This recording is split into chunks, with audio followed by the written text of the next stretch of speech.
Welcome to Nabadarpan YouTube channel. সকলকে স্বাগত জানাই নবদর্পণ ইউটিউব চ্যানেলে। ফ্রেন্ডস, এখনও পর্যন্ত যারা আমাদের চ্যানেলটি সাবস্ক্রাইব করেননি, অবশ্যই আমাদের চ্যানেলটি সাবস্ক্রাইব করে আমাদের পাশে থাকুন, আমাদেরকে সহযোগিতা করুন, আমাদেরকে এগিয়ে যেতে সাহায্য করুন। ফ্রেন্ডস, আজকে আলোচনা করব বলিউডের সর্বকালের অন্যতম শ্রেষ্ঠ অভিনেতা দিলীপ কুমারের জীবনী। চলুন ভিডিওটা শুরু করি। দিলীপ কুমার ছিলেন একজন ভারতীয় চলচ্চিত্র অভিনেতা।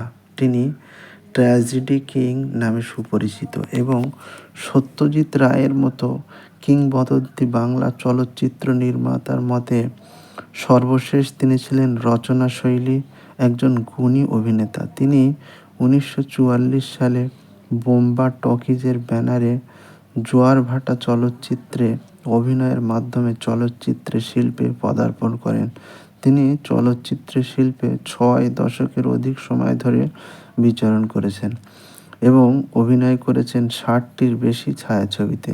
তিনি বিভিন্ন ধরনের বৈচিত্র্যময় ভূমিকায় অভিনয় করেছেন, যেমন রোমান্টিক ধাঁচের চলচ্চিত্র হিসাবে 1949 সালের আন্দাজ, 1952 সালের বেপরোয়া বা হঠকারী এবং চালবাজ চরিত্রে আন, 1955 সালের নাটকীয় চলচ্চিত্র দেবদাস, 1955 সালে হাস্যরসাত্মক চলচ্চিত্র আজাদ, 1960 সালে ঐতিহাসিক চলচ্চিত্র মুঘল-এ আজম এবং 1961 সালে সামাজিক ঘরানার চলচ্চিত্র গঙ্গা যমুনা।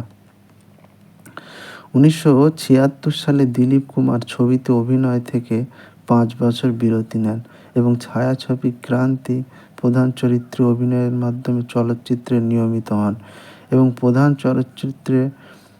চরিত্রে নিয়মিত অভিনয় চালিয়ে যান, যেমন শক্তি 1982, কর্ম 1986 এবং সওদাগর 1991। তার সর্বশেষ অভিনীত চলচ্চিত্র ছিল কিলা 1998।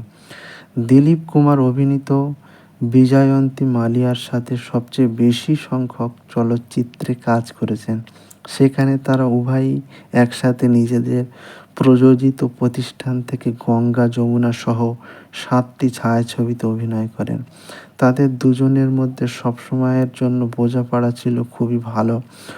ভারত সরকার 1991 সালে তাকে পদ্মভূষণ পুরস্কারে পদক দিয়ে সম্মানিত করেন এবং 1994 সালে ভারতীয় চলচ্চিত্রের প্রতি তার অবদান সমূহের জন্য দাদাসাহেব ফালকে পুরস্কারে ভূষিত করেন এবং রাজ্যসভায় তাকে একটি নির্দিষ্ট সময়ের জন্য ভারতীয় পার্লামেন্টের উচ্চকক্ষের সদস্য মনোনীত করায়। তিনি 1954 সালে ফিল্মফেয়ার শ্রেষ্ঠ অভিনেতার পুরস্কার প্রথম পদক গ্রহণ করা ব্যক্তি এবং এখনও পর্যন্ত সবচেয়ে বেশিবার ফিল্মফেয়ার পুরস্কার পাওয়ার ইতিহাসে তার ঝুলিতে, যিনি এখনও পর্যন্ত মোট 8টি বিভাগে পুরস্কার জিতেছেন। সমালোচকরা হিন্দি চলচ্চিত্রের ইতিহাসে সর্বকালের সর্বশ্রেষ্ঠ অভিনেত্রী হিসেবে তাকে প্রশংসিত করেন। একটি ব্লগ পোস্টে অমিতাভ বচ্চন সর্বকালের সর্বশ্রেষ্ঠ অভিনেতা হিসেবে দিলীপ কুমারকে বেছে নিয়ে বিবৃতি প্রদান করেন। দিলীপ কুমারের প্রথম চলচ্চিত্র জোয়ার ভাটা 1944 অলক্ষিত ছিল, যা তাকে খ্যাতির চূড়ায় না পৌঁছাতে সাহায্য না করলেও পরবর্তীতে 1947 সালে নূরজাহানের বিপরীতে জঙ্গু বক্স অফিসে তার প্রথম ব্যবসা সফল চলচ্চিত্র সহ ব্যাপক প্রশংসা অর্জন করেন। তার পরবর্তী গুরুত্বপূর্ণ ব্যবসা সফল চলচ্চিত্র ছিল শহীদ 1948। তিনি বলেন, তিনি একটি ত্রিভুজ প্রেমের গল্পে রাজ কাপুর নার্গিস পাশাপাশি অভিনয় করেন, যা মেহবুব খানের 1949 সালের আন্দাজ সঙ্গে তার যুগান্তকারী ভূমিকা পেয়েছিলেন। তিনি 1950 সালের ব্যবসা সফল বিয়োগান্তক ভূমিকায় অভিনয় করেন, যোগান 1950, দিদার 1951, দাগ 1952, দেবদাস 1955, ইহুদি 1958 ও মধুমতি 1958। তিনি মেহবুব খানের অমর 1954 সালের একটি চলচ্চিত্রে খলনায়কের চরিত্রে অভিনয় করেন। এই ছায়াছবিটি তাকে ট্র্যাজেডি রাজা হিসাবে পর্দায় প্রতিষ্ঠিত করেন। তিনি দাগ চলচ্চিত্রটির জন্য ফিল্মফেয়ার শ্রেষ্ঠ অভিনেতার পুরস্কার জিতে নেওয়া প্রথম অভিনেতা ছিলেন এবং দেবদাস চলচ্চিত্রটির জন্য আবারও পুরস্কার প্রাপ্তির সামনে হাজির হন। তিনি নার্গিস, কামিনী কুশাল, মীনা কুমারী, মধুবালা, বিজয়ন্তী মালা সহ সময়ের শীর্ষ অনেক জনপ্রিয় অভিনেত্রীদের সঙ্গে জুটি গড়ে কাজ করেছেন।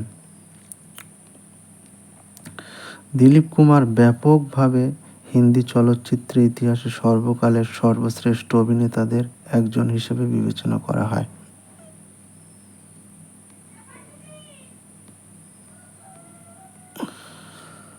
তার উল্লেখযোগ্য চলচ্চিত্রগুলি হল জোয়ার ভাটা, প্রতিমা, মিলন, জুগুন, শহীদ, নদিয়া কে পার, মেলা, ঘর কি ইজ্জত ইত্যাদি। সকলে ভালো থাকবেন, সুস্থ থাকবেন, আমাদের চ্যানেলটি সাবস্ক্রাইব করবেন।